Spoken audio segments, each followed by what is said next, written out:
The latest Bitcoin hopium just dropped. Microstrategy is getting into banking?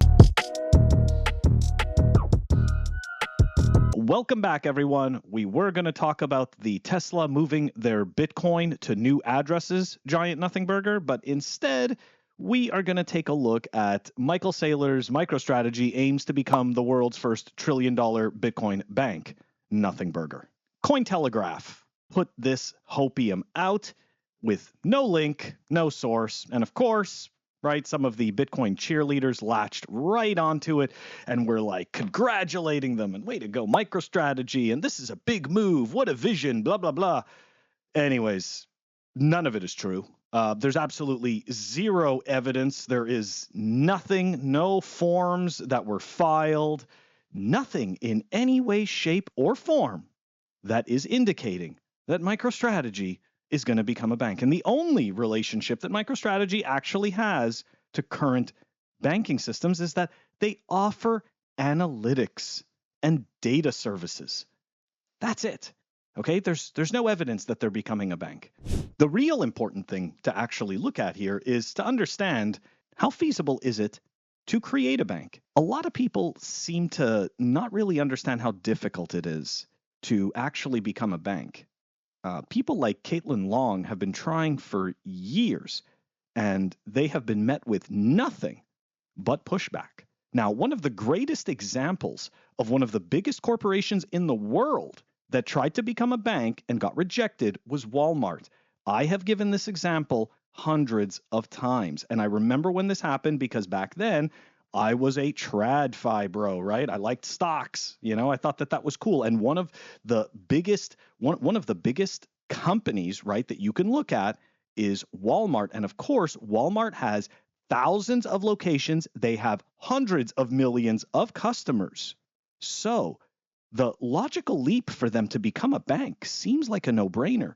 But you have to ask yourself, do you think the Fed Reserve and its 12-member banks really just want to allow this massive network and this massive company all of a sudden just become a banking giant? I don't think so.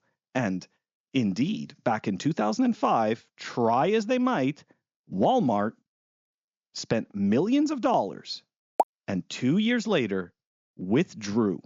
Now, we can all speculate as to why they withdrew, but really, when you take a look at Walmart's business model, right, their margins are so razor thin on everything. It is the next logical leap in order to kind of create a bit more of a margin on the products that they sell, right, is to be able to handle all of their own financial transactions. And of course, right, they were blocked. But that hasn't actually stopped Walmart from trying to get ever closer to those aspirations of becoming their own bank. So in 2021, Walmart announced a plan to launch a fintech startup in partnership with Ribbit Capital. And then in 2022, Walmart acquired the online banking platform One. We fast forward to today, and Walmart is offering pay-by-bank service in partnership with Fiserv. The service allows customers to make payments directly from their bank account, right? So here, it lowers the transaction costs, increases the cash flow, reduces fraud and declines for Walmart, and they can reach consumers without credit or debit cards, but still, they are not allowed to become a bank. So, what does this have to do with MicroStrategy? Well, Walmart's business has nothing to do with MicroStrategy, but their desire to be a bank should be something that people research and that people take the time to understand that not everyone, it doesn't matter how hooked up you are, it doesn't matter how much money you have, if you're not in that special club, then you're not going to be able to make a bank, right? It's the Fed Reserve and its 12-member banks. They run the show. The argument could be made, right, because of course, all the rumors that go around, Michael Saylor's a spook, and so he's tied to Washington and all this stuff, and he does data analytics services, and all of his contracts essentially are government contracts. So it's not a far leap for people to think, well, he's so hooked up with this, and and his data and analytics software is used by some of the biggest banks in the country, it's not a far leap to think, well, maybe they would give him a banking charter. But unfortunately, all of this is just hopium.